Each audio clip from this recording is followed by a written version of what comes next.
रामायण कथा भाग 50। श्रीमद् गोस्वामी तुलसीदास जी द्वारा लिखित श्री रामचरितमानस अयोध्या कांड। सब अयोध्या वासी और जनकपुरी वासी श्री राम जी के सानिध्य में रहकर अति आनंदित है। उसी समय सीता जी की माता सुनैना जी कौशल्या जी आदि को मिलने के लिए आती है। कौशल्या जी ने आदर पूर्वक उनका सम्मान किया और समयोचित आसन ला कर दिया। सब मिलकर शोक मना रहे हैं। नेत्रों में प्रेम और शोक के आंसू है। दोनों ही सीता जी के लिए प्रेम की मूर्ति सी है। सीता जी की माता सुनैना जी ने कहा, विधाता की बुद्धि बड़ी टेढ़ी है, जो अत्यंत कोमल है उस पर विपत्ति दे रहा है। ये सुनकर माता सुमित्रा जी शोक साथ कहने लगी, विधाता की चाल बड़ी विपरीत है और विचित्र है। तब कौशल्या जी ने कहा, किसी का दोष नहीं, दुख सुख हानि लाभ सब कर्म के अधीन है। कर्म की गति विधाता ही जानता है।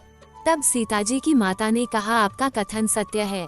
कौशल्या जी ने दुख भरे हृदय से कहा, राम लक्ष्मण और सीता वन में रहे, उसका परिणाम तो अच्छा ही आने वाला है। मुझे तो चिंता भरत की है। मैं भरत के सदा कुल का दीपक जानती हूँ। पुरुष की परीक्षा समय आने पर उसके स्वभाव से ही परखी जा सकती है, पर आज मुझे लगता है ये अनुचित है। शोक और प्रेम में विवेक कम हो जाता है। कौशल्या जी सीता जी की माता को कहती है, आप राजा से कहिएगा कि लक्ष्मण को घर वापस ले जाए और भरत को राम के पास वन में रहने दे। मुझे भरत की चिंता हो रही है। मुझे भय लगता है कि भरत अपने प्राणों की हानि ना कर बैठे। सब रानियां उनकी वाणी सुनकर भावुक हो गई। फिर धीरज धरकर सुमित्रा जी ने कहा, दोपहर रात बीत चुकी है। ये जानकर सब खड़े हुए। सीता जी को साथ लेकर चलने की आज्ञा पाकर सीता जी समेत सुनैना जी अपने डेरे को चली। जानकी जी अपने कुटुंबियों को जिस योग्य था उसको उसी प्रकार मिली। सीता जी को तपस्विनी के वेश में देखकर सभी के मन में शोक था। जनक जी मुनि वशिष्ठ जी की आज्ञा पाकर डेरे को चले। सीता जी को देखा, जनक जी ने अपने प्राणों से प्यारी को हृदय से लगा लिया। माता पिता के प्रेम के मारे सीता जी विकल हो गई। फिर सीता ने धर्म का विचार कर धैर्य धरा। सीता जी को तपस्विनी वेश में देखकर जनक जी को संतोष हुआ। उन्होंने आशीर्वाद देते कहा, पुत्री तूने दोनों कुल को धन्य कर दिया। वैदेही मुझे अपार गर्व भी है कि तुमने नारी धर्म का कीर्ति स्तंभ स्थापित कर दिया। तुमने माता पिता का मस्तक गर्व से ऊंचा कर दिया। देव नदी गंगा केवल 3 तीर्थ स्थानों से प्रवाहित होती है, परंतु तेरे चरित्र की निर्मल कीर्ति से समस्त आर्यावर्त पावन तीर्थ स्थल हो जाएगा। तेरे निर्मल यश से सारा जगत उज्जवल हो जाएगा। सीता जी ने कहा, पिताजी मैंने तो वही किया जो मुझे माताजी ने सिखाया है। पिता जनक जी ने स्नेहवश सच्ची वाणी कही, परंतु सीता जी अपनी बड़ाई सुनकर संकुचा गई। फिर माता पिता ने उन्हें हित भरी सिख दी और सुंदर आशीष दिए। सीता जी कुछ कहती नहीं है, परंतु मन में सोच रही है कि रात में सासुओं की सेवा छोड़कर यहाँ रहना उचित नहीं है। सुनैना जी ने सीता जी के मन की बात समझ ली और फिर राजा जनक को बताया, हमारी पुत्री बड़ी सयानी है, उसे अपना धर्म अच्छे से पता है। और राजा रानी ने सीता जी को विदा किया कि तू पहले अपना धर्म निभा। चतुर रानी समय देखकर राजा के सामने भरत जी की दशा का वर्णन करती है। भरत जी का व्यवहार सुनकर राजा के नेत्रों में जल भर आया और वह आनंदित होकर भरत जी के सुंदर यश की सराहना करने लगे। भरत जी की कथा तो सारे बंधन को छुड़ाने वाली है। भरत जी असीम गुण संपन्न और उपमा रहित पुरुष है। उसके समान इस पृथ्वी पर ब्रह्मा ने दूसरा नहीं बनाया।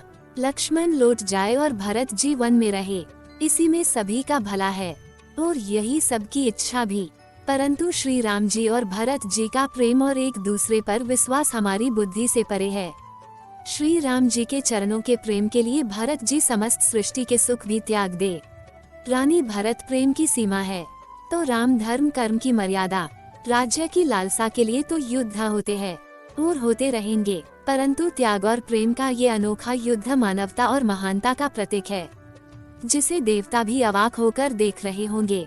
स्वर्ग और सुख तो कोई मायने ही नहीं रखते। भरत जी भूलकर भी स्वामी की आज्ञा को नहीं टाल सकते, इसलिए हमें चिंता करने की कोई आवश्यकता नहीं है। जो भी करना है वो श्री राम जी ही करेंगे।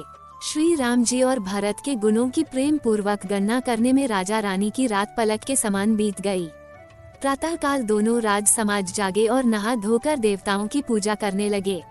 श्री राम जी स्नान करके गुरु वशिष्ठ जी के पास गए और चरणों की वंदना करके उनका रुख पाकर बोले, हे नाथ भरत, अवधपुर वासी तथा माताएं सब शोक से व्याकुल है और वनवास से दुखी है।